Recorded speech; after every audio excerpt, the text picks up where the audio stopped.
Maintenant, je vais m'occuper du twist au niveau de la cuisse, alors ça va être assez rapide. La chose que je vais faire, c'est je vais sélectionner environ jusqu'à la moitié de la cuisse, donc je pars de là jusqu'à là, et à peu près la moitié, alors en vue frontale. Donc je vais prendre ces vertex là, et je vais tout assigner à cette fois-ci mon joint tight, c'est-à-dire c'est le gros, celui qui est tout en haut. Je vais, je vais assigner tout ça à ce joint-là. Alors là, je suis en mode vertex, parfait pour le filtre ici. Et je vais m'arrêter, sans doute, je vais prendre cette zone-là. Alors, mon lasso. Alors j'avais dit celle-là, donc je prends tout ça. Et je sélectionne tout ça avec le lasso. Donc là c'est fait. L'outil ici.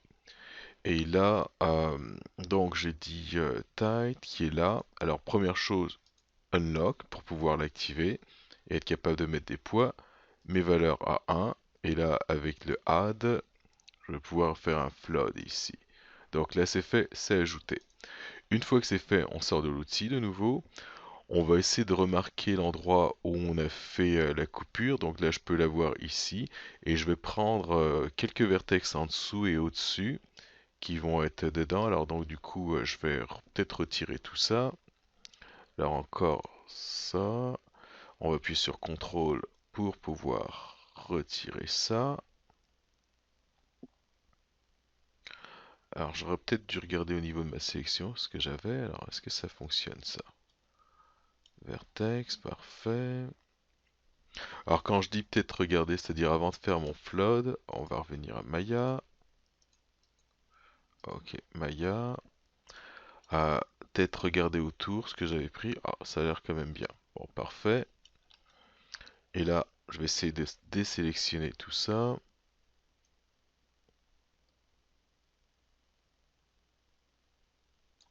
Parfait, là ça semble avoir fonctionné. Alors ici c'est un peu bordélique, ou pas un peu, beaucoup. Ok, donc on va peut-être ajouter alors 1, 2, 3. Alors je vais peut-être ajouter ça. Ainsi que ces deux-là. Alors, il va falloir que je regarde autour. Donc ça, la limite. Donc j'avais ma limite qui était là, j'ai pris à peu près deux lignes en dessous. Et au-dessus, je vais en prendre aussi au-dessus que je vais ajouter à tout ça.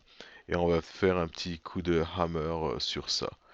Alors là, il me reste à prendre ça. Donc je vais prendre tout ça. Je vais ajouter sans doute la poche. Et je vais prendre tout ça. Alors qu'est-ce que ça donne? Ça nous donne ça. On a cette poche là. Alors là, je peux voir que c'est monté haut, donc du coup, je vais ajouter sans doute ça.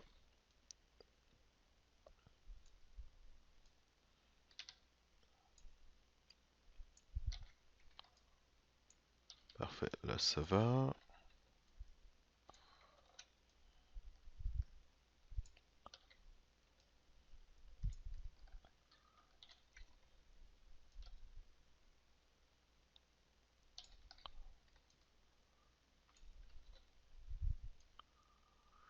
Donc j'ai pris tout ça.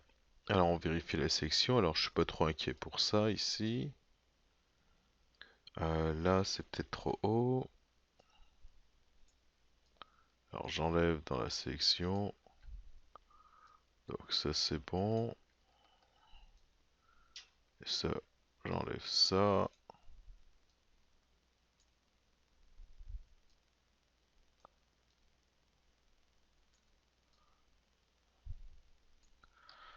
Ok, qu'est-ce que j'ai? Donc j'ai ça, ça. Peut-être que j'ai des vertex en dessous que j'aurais dû prendre. Alors qu'est-ce que ça nous donne?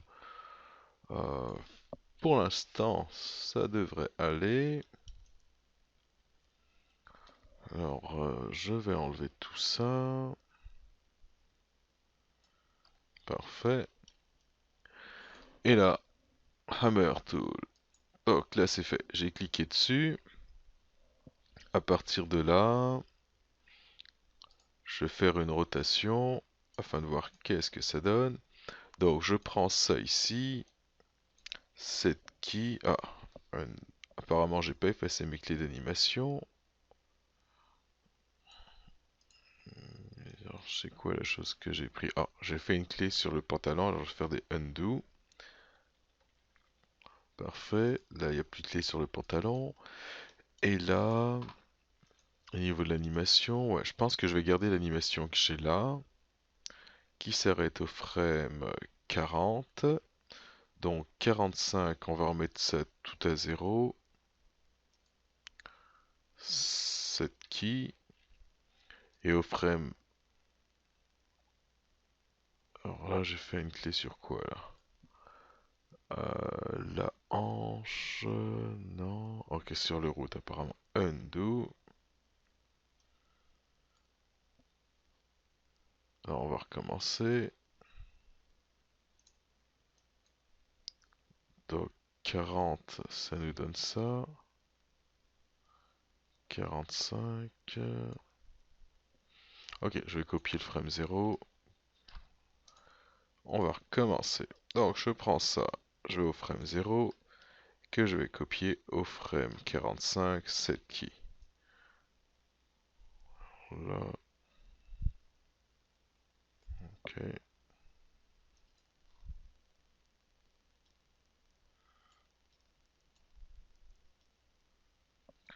Donc parfait, ça je vais décaler un petit peu le temps ici. Alors au frame 55, c'est là que je vais faire mes rotations. Alors 55 qui va être ici. Bon, 60, ça dérangera pas. Oui, là 60. Donc je prends ça, la rotation, et on va tourner de façon à ce que le pied soit de ce côté-là.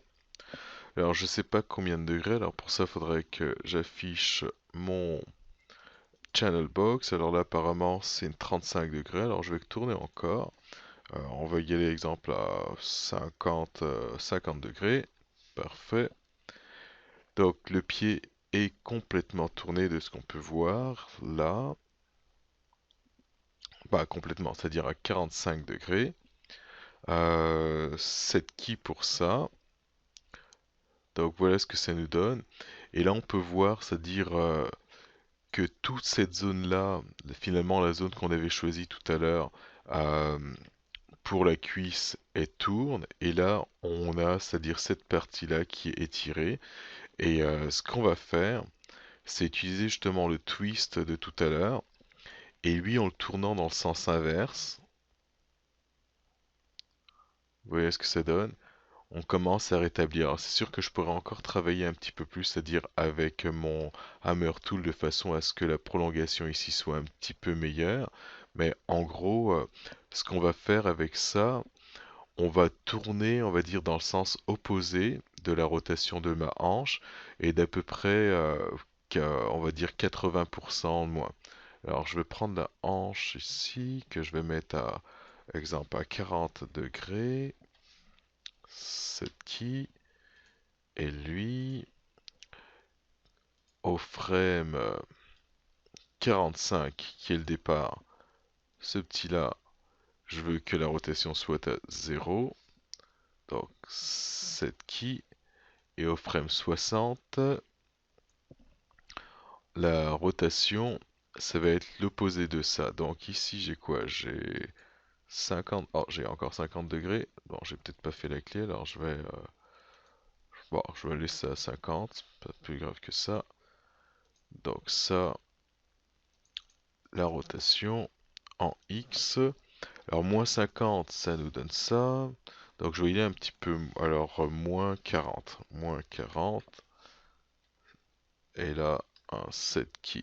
Donc c'est fait. Alors voilà ce que ça donne à ce niveau-là.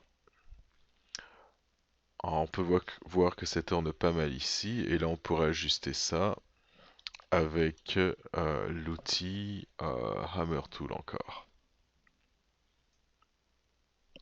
Je sélectionne cette partie-là. Alors là je suis en mode face.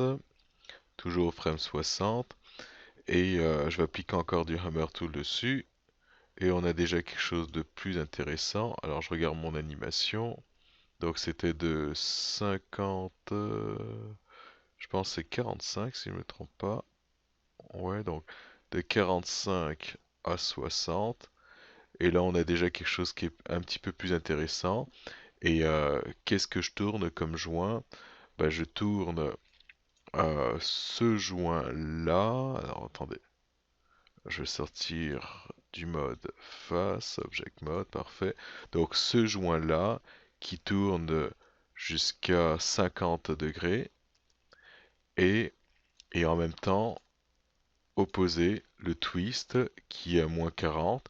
Alors sans le twist, voilà ce que ça nous donne comme, en termes de déformation, ce qui est pas super génial. Et avec le twist, là on peut voir que c'est un petit peu mieux distribué. Alors je vous montre. Alors ça c'est sans le twist, on a quelque chose comme ça. Et là en le mettant, bah, on peut voir que ça va un petit peu mieux. Donc en gros, ce que je fais, c'est que j'ai réduit, voire j'élimine carrément ce qu'il y avait ici, c'est-à-dire la transition qu'il y avait ici, et pour pouvoir la distribuer sur toute la jambe. Alors voilà ce que ça donne. Et le rig qui va être mis par-dessus, bah, il fera essentiellement ça. Alors je vérifie toujours mes autres poses s'il n'y a pas de problème. Donc si je prends ça ici, et on va sortir de ce mode-là. Parfait, je vais cacher ça vite fait. Alors c'est bon toujours de vérifier si on n'a pas cassé quelque chose et surtout faire quelque chose que j'ai pas encore fait, mais bon que je fais quand même quand je fais la pause, une sauvegarde, un save. Donc ça c'est fait, donc l'avant ça a l'air de toujours aller dans cette pose-là, aussi ça a l'air d'aller, la fesse ça a l'air d'aller. Maintenant sur le côté, on va accepter ça. Si je regarde comme ça, ouais, on va accepter. Et là pour terminer, le twist. Alors ça va conclure, on va dire, cette partie-là en termes de déformation avec la texture, voilà ce que ça nous donne. Alors c'est sûr qu'il y avait toujours cette partie-là qui était un peu problématique en dessous, mais bon, pas grave, on va faire avec. Alors là, je peux constater au niveau du twist, sans doute je vais retravailler ça, c'est-à-dire la poche ici, de façon à ce que il n'y ait pas d'interpénétration comme ce qu'on a là. Alors au niveau vertex, qu'est-ce que ça nous donne? Donc on peut voir que euh, en dessous, ça bouge, mais la poche ne bouge pas. Donc sans doute il va falloir que j'ajoute un petit peu de poids ici sur la poche pour que qu'elle se mette à bouger avec l'ensemble comme il faut, ou, ou encore, enfin trouver une solution de façon à corriger ce problème-là.